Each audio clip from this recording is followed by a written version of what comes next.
The patient harvest.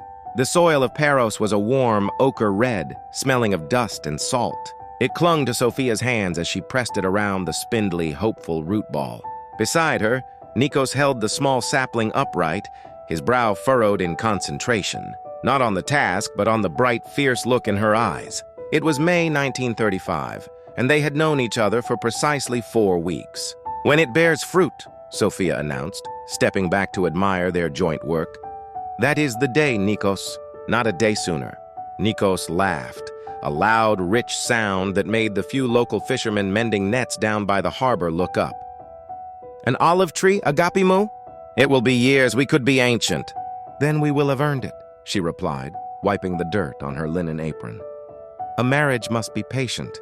It must have deep roots, and when those olives come, they will be the sweetest oil in all the Cyclades."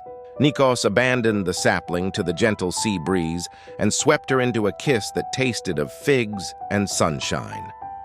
"Done," he promised. "We wait."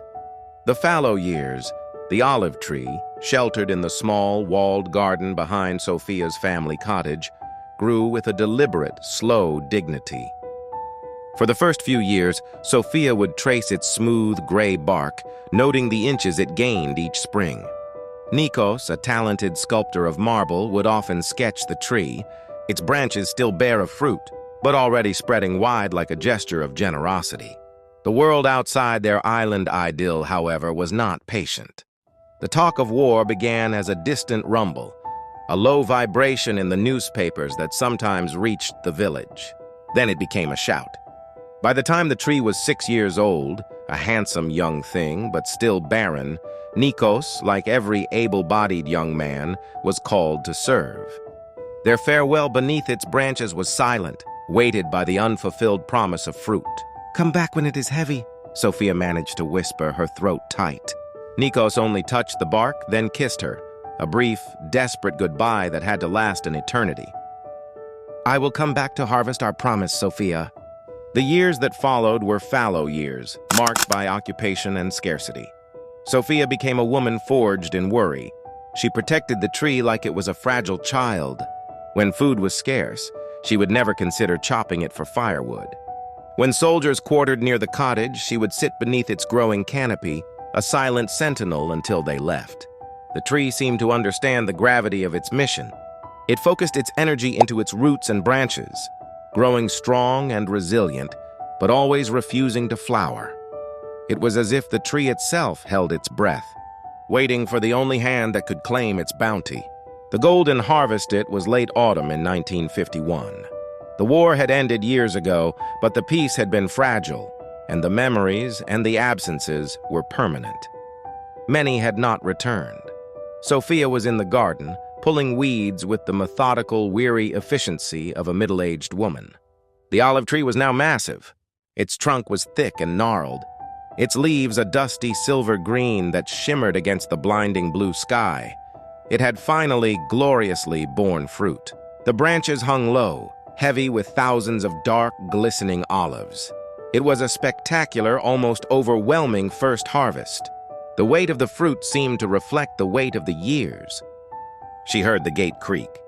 She didn't need to turn around. She knew the sound of those uneven, hesitant footsteps, like a man unsure if he had the right to stand on that ground. Nikos stood there, framed by the white plaster wall of the cottage. His hair, once black as obsidian, was a soft, patchy gray. The light had dimmed in his eyes, replaced by a deep, oceanic weariness. His clothes were the simple, rumpled civilian wear of a man who had walked a very long way. He wasn't the bold, smooth-cheeked sculptor who had left, but a man scarred by a landscape she could only imagine. Sophia rose slowly, the dirt falling unnoticed from her skirt. She walked toward him, not quickly, but with a straight, unwavering purpose. She reached the shade of the olive tree, now their witness. She placed her hands on the rugged bark, gazing up at the overflowing branches. "It waited for you," she whispered, her voice thick with 18 years of held-back tears. Nikos looked not at the tree, but at her face, the new, deep lines of worry around her eyes, the familiar strength of her jaw. A faint, almost painful smile touched his lips. "So did I," he replied, the two words a vow, an apology, and a homecoming all at once.